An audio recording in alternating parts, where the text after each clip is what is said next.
have to figure out how to get it to think about confidence of the answers that it gives, right? AI is really good at giving you an arbitrary set of answers. Today, I'm going to be sharing with you a Meetup talk that I've prepared to talk about how to enable front-end engineers to build new AI features. I've actually already presented this to a group in Toronto, but if you aren't in Toronto and you missed it, I wanted to give you a chance to see it here. I'm Ben. I'm an AI developer and advisor. I quit my job to start Hint Services, which is a consultancy focused on solving user experience problems using AI. Throughout my career, I've really cared about customers more and more. I started with C, Java, SQL, these kind of very much backend tools to help develop systems. And my technology has really shifted over my career toward more and more front end. I've really cared about trying to understand what we're doing for customers, how we're helping customers. And so that's brought me closer to the front end and thinking about user experiences, thinking about UI, and thinking about how to more quickly meet user needs. And so I think AI is an amazing tool for this, of course. Otherwise, I'm not sure why I'm giving you this talk. But I have AI FOMO, like probably most people. AI seems to be everywhere. It's this pervasive topic that sends a lot of fear through people. I think I haven't really met somebody who doesn't have a feeling and actually an emotion about it. And in this case, investors and startups are already jumping at the opportunity for what we can build. I've heard it said that this feels like a new version of the internet. So this is a very interesting time and definitely something that I'm feeling where I fluctuate a bit, where I go through times where I feel very comfortable about what I know about AI, and then something new comes out and I'm suddenly uncomfortable again. And this has been happening for a while, actually. All the way back in 2021, Nat Friedman was stepping down from being the CEO of GitHub, and he actually helped oversee the initial work on GitHub Copilot. And he was seeing this sort of disconnect between what capabilities were being built and who the entrepreneurs were who were building these products. And he saw that a lot of the companies that were entrepreneurs, they were startups, they were building new AI companies, were modeling themselves after OpenAI. They're modeling themselves after these sort of research lab models. They weren't traditional startups or product-focused groups. And he actually said, I think we might actually have a shortage of entrepreneurs in this case, which is a really weird statement in 2024. Now, at this point, we have this sense of FOMO. Am I missing out on AI? But in 2021, that wasn't the case. And really what changed was ChatGPT. Not very surprising to probably most people in here. Research met reality. It gave us examples of what was finally possible with AI. It gave us an application for how this new tech could be used. And in 2024, we now have a new problem, right? We've got this amazing engineering solution of what AI can do, and technologists are running toward customers with it, right? We're getting closer to a customer from the technology side. But entrepreneurs, seeing what's possible, are now giving us back pressure against that as well. They're coming up with great sounding ideas, new innovative solutions, but they're not driving at that with customer feedback in mind. They're not starting with a customer, thinking about what a customer needs and how a customer thinks. They're just replicating what they see. I call this the remix mirror. They're just looking at what's being created, seeing it, seeing how it might apply, and just applying it, right? And if you look at companies adding AI to their products, they're adding this special AI sauce to the product. They're closing the lid. They're adding a special AI sauce on top. They're bagging it up. And they're adding special AI sauce on top of that. And this is how it feels when you see it as a customer. You're, all right, I wasn't super into AI initially. Sauce is great, but this is too much. And it's too obvious. Why? I don't want to know how much butter is in my mashed potatoes. I'd love eating nice mashed potatoes. And these popular approaches continue to be repeated. You see these kind of popular approaches give rise to new products, and those new products just continue to remix some of the most successful ideas. And if you're on the front end, if you're somebody who is working with customers, there really isn't an easy way into AI for you. The technology is written in Python. There's a lot of Pythantic libraries that are just very difficult to grasp if you're somebody in the front end space. A lot of the knowledge about how to train or think about models or understand weights or even embeddings is somewhat nested in data science. understanding pipelines and how data moves, and even having access to data is like a very large challenge for somebody on the front end. Usually you have to go through backend devs or DBAs to even get access to data a lot of the time. Most of the time you have a REST endpoint or GraphQL endpoint. There's not an easy way for you to understand how to save data. So it's difficult to get in. But I think front end is the team that's most effective at being able to figure out what fits in this gap. They're the closest to the customers. They're the closest to figuring out what a customer needs and what a customer might be thinking and how their domain matches what the customer has in mind. And so we need to start thinking about how do we move our tooling closer to customers? How do we move our knowledge closer to these customers as well? How do we enable product and designers to think about AI and AI capabilities? And how do we enable our subject matter experts to be empowered to create new experiences that may be enhanced by AI? This is the current opportunity. And so we really need this customer-centric innovation, right? This is the thing that fills the gap. I've got some ideas about what I think is interesting here. There's a lot of different places that people are trying things out, but these are some things that are working for me. I really want to focus on improving collaboration with my team so that everyone's on the same page. And I think we can use AI to actually grow a team-wide interest.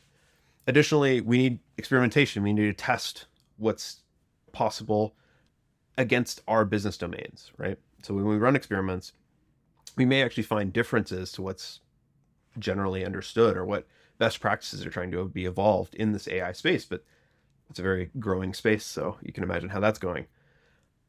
And we need to improve the speed and access to tuning and experimenting with these things. As we build out these capabilities on our teams, we need to enable those with the most exposure to the problem to be able to be the ones who are tuning and adjusting these things, right?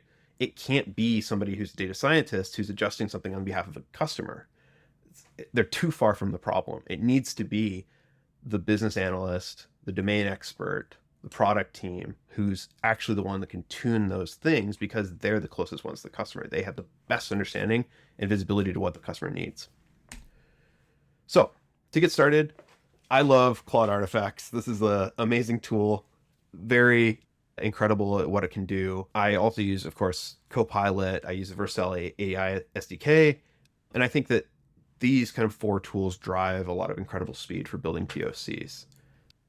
I'm able to go in and with my team, we've developed a design system that kind of maps to an application that we're working on. We have that styling baked into every prototype. And now when we generate these prototypes, those prototypes are built using those design elements that we've defined. And what this really does is it empowers the whole team to prototype well. So we have this AI layer where testers, designers, coders, product folks can all look at and understand what a prototype might feel like. It's not just a Figma mockup, or it's not just something that's a wireframe. We have a real working code example that we can play with. We can play with it on multiple browsers on different devices and see and understand how it might work. We can chat with it to expand it and change it. We're using an AI to improve it over time. And then once we have something that kind of works, we have specialists that can actually take that working code and enhance it. The testers will go and create more tests and more test criteria that are based around it. Product folks can test it out, see what gaps it might need to be filled. Designers can look at how the design matches to what exists and what might need to be changed about that. But they have this prototype as already a first pass, something that you usually have to wait maybe a month for. You get it up front right away. And same thing with the code team. The code team can go in and see how things are being done and really understand fundamentally what the team wants to build right off the front. And that speed of prototype enables the rest of the process to speed up a ton. And so we can get faster to a release that feels really cross-functional. So I think this is the really incredible thing about Claude Artifacts. I'd be happy to do a demo. Next, we want to actually expose the team to new ideas. And I think the best way to do that is prototyping.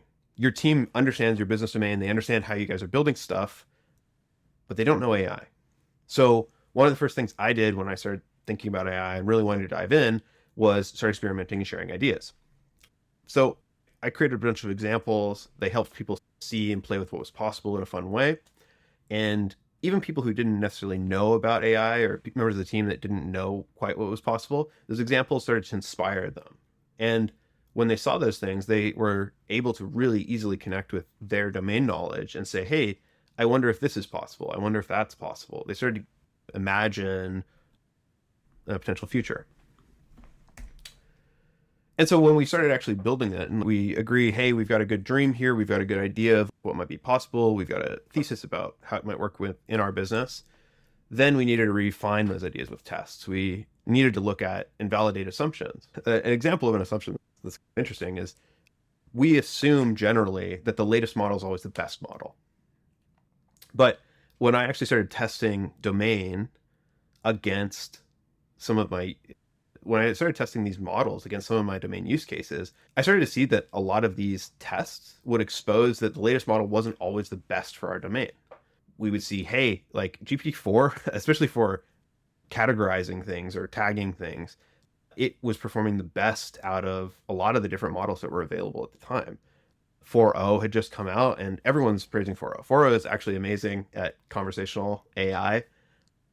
It is much better at conversation. It's much shorter, easier to comprehend, and easier to work with, but that doesn't make it the most accurate.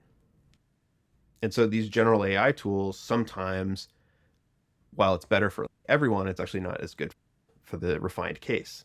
So having tests is important because you want to not only create these interesting ideas, but you want to start understanding, okay, what are the levers and how do those levers feel and how do we steer this thing and how do we start understanding our solution here? So that's like the second part here of experimenting and testing. And that's how teams can start to understand how these tools might work in their cases. And then the final one is really enabling the team to now play with AI built into your product. Once you have AI built into your product, we need ways to be able to tune it. And again, it shouldn't be the data people in the back working on this stuff to tune it. It should be the front end team who understands the business problem, right? They should be the ones adjusting prompts, adjusting things, running the tests, right? And we've been very successful at doing that with one of my clients, which is Pet Portal AI. They have an amazing founder who is obsessed with AI. He really loves it and knows it, but he's not a technical guy. So we're able to actually pull in Sanity, and that gives him the exposure to all the experience design for him to be able to edit the content on the pages, the chat models we work with, and the context going into those chats. And so we have this Sanity interface set up that gives him both speed of change and access to the changes, right?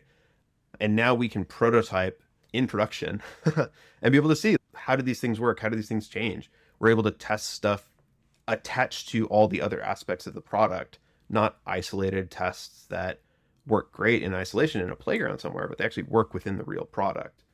And this has been really like an amazing game changer. And I think this is an essential tool for any startup sort of looking at this space. So I mentioned earlier how I've been working with Claude Artifacts and been able to create some stuff. This is one of the creations that we were able to do by talking with Claude in order to create a Claude artifact. So we wanted an animation on some images to be able to make it a bit more fun. So we created an animation of a backflip. And this is all running within Claude. All the code was written using AI. None of the code was done by us. We were able to poke at it and look at some of the code and of course give it suggestions, but all of the iterations were us just talking with Claude and just talking to the AI, which I think is a really incredible thing that is going to be revolutionary for teams to be able to do really good work. Let's try and enable front-end teams to find out how AI best matches their customers' needs, right? We have the tooling that we have today, but we need to get this problem space and the work that we're doing closer to the teams that are in the best position to help our customers solve their needs. Thanks so much. And thanks so much for listening.